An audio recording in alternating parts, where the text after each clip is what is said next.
Congress party ప్రభుత్వం గతంలో out sourcing ఉద్యోగులకు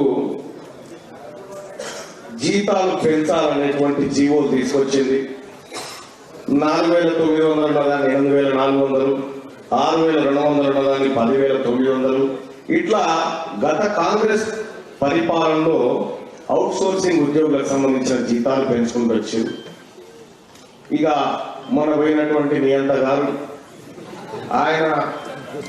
ఆయన అవుట్ సోర్సింగ్ ఉద్యోగుల జీతాలు ఇచ్చి ₹1,00,000 ఉన్న ముఖ్యమంత్రి జీతం 4,10,000 చేస్తుంది. ఎమ్మెల్యేల జీతాలు పెంచారు. ఏమైనా పెరుగుదల ఉందంటే వీటిలో పెరుగుదల కనిపిస్తా ఉంది. ఈ ఏజెన్సీ వ్యవస్థ గురించి మన అందరికంటే కూడా మీరు ఒకసారి కేసీఆర్ గారిని తెలుసుకుంటే బాగుంది. ఆయన తెలిసిన ఏజెన్సీ విషయానికి ఎవరు నిలవయి. ఎందుకంటే దుబాయ్ ఏజెంట్ దగ్గర నుంచి ఆయనే కదా, అక్కడి నుంచి ఆయనకు చాలా అనుభవాలు ఉంటాయి కాబట్టి అవన్నీ చేసేది.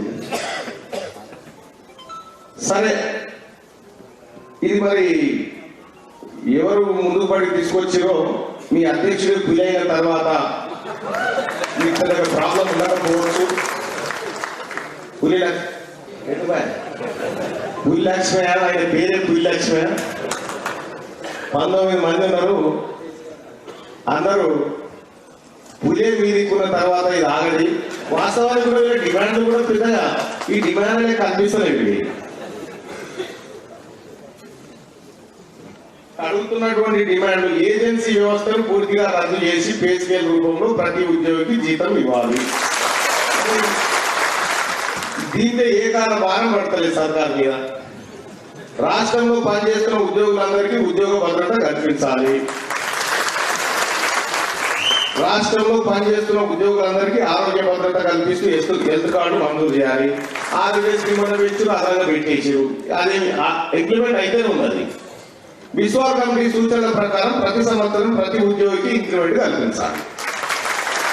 అన్ని శాఖలలో పెండింగ్ లో ఉన్న అన్ని రకాల జీతాలు, ఏరియర్స్, పిఎఫ్ బకాయిలు చెల్లించాలి. అన్ని శాఖల్లో పనిచేస్తున్న మహిళా ఉద్యోగులకి వేతనంతో కూడిన ప్రసూతి సెలవులు మంజూరు చేయాలి. గత పాలకం కూడా చాలా సార్లు పెట్టింది అంశాలని. ఇవి అన్ని చేయాలని చేయలే.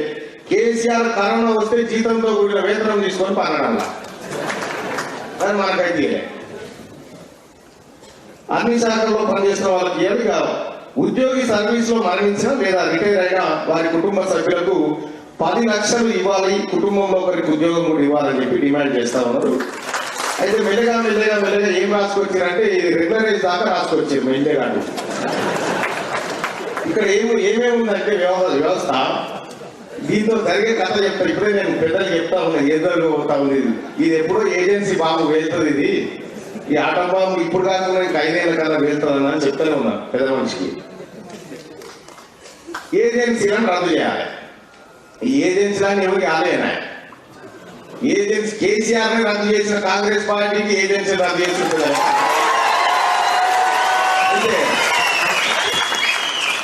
అయితే ఈ ఏజెన్సీలు రద్దు చేసిన తర్వాత వెంటనే ప్రభుత్వ ఖజానా నుంచి అవుట్ సోర్సింగ్ ఉద్యోగులందరికీ జీతాలు నెలలో 1 తారీఖు వచ్చేటట్టు చూడాలనేది డిమాండ్. ఇక నెక్స్ట్ ఏం జరుగుతుందంటే ఎట్లాగో ఇది ఇస్తుంది కాబట్టి మాకు టైం స్కేల్ అమలు చేయాలని నెక్స్ట్ డిమాండ్ ఉంటుంది. అదే కాదు, టైం స్కేల్ అమలు చేయాలనేది రెండోది.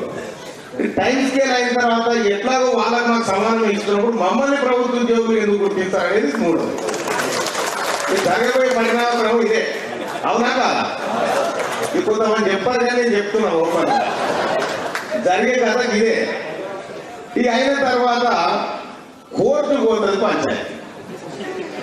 ఎట్లా పోతుంది కోర్టు కంటే అప్పుడు చెప్తున్నాను నేను, ఇంకో 5-10 ఏళ్ళు జరిగే చెప్తున్నాను. ఇప్పుడే కోర్టుకు ఏమంటారంటే ప్రభుత్వం మమ్మల్ని గుర్తించింది, మాకు టైం స్కేల్ ఇస్తా ఉంది, ప్రభుత్వ ఉద్యోగులు చేయాల్సిన పనంతా మేము చేస్తా ఉన్నాం, కాబట్టి మమ్మల్ని రెగ్యులరైజ్ చేయడం న్యాయబద్ధమైందని మీరు కోర్టుకు పోగానే అటుకేం ప్రభుత్వం దిగుతుంది. దిగేమంటది రూల్ ఆఫ్ రిజర్వేషన్ లేకుండా ఈ ఉద్యోగాలకు వచ్చారు కాబట్టి ఇది కుదరదని వాళ్ళు వాదిస్తారు. ఇదే అవుతుంది. కాబట్టి ఒక 5-6 నుంచి 10 సంవత్సరాల వరకు ఏ పంచాయతీ లేకుండా ఇంట్లో ఉన్న డిమాండ్ అన్నీ అమలు చేయొచ్చు. ఈ అసలు పంచాయతీ 10 ఏళ్ల తర్వాత ఉన్నది. కాబట్టి నాకు అర్థమైతేనే ఉంది చూస్తుంటే యాడిపోతుంది దీన్ని. సరే, ఏదేమైనప్పటికీ కూడా ఏజెన్సీ వ్యవస్థ అనేది చాలా దుర్మార్గమైన వ్యవస్థ, చాలా దుర్మార్గమైన వ్యవస్థ. ఆ వ్యవస్థని ఖతం చేయాలి. దానికోసం ఏజెన్సీ వ్యవస్థను ఖతం చేస్తే వట్టిగా ఏ కాలం పైసా ఖర్చు లేకుండా 5,000 రూపాయల జీతం వేస్తుందంటే ఇప్పుడు గవర్నమెంట్ కూడా ఎట్లుంటది? కోడలు కొడుకుందంట అంటే అతను వద్దాం కదా, మీకు పైసలే పడతలేదు మీద భారం అంటే దాన్ని అంటారు కదా. కాబట్టి నాకు తెలిసి ఇది పెద్ద డిమాండ్ కాదు, పెద్ద విషయం కూడా కాదు.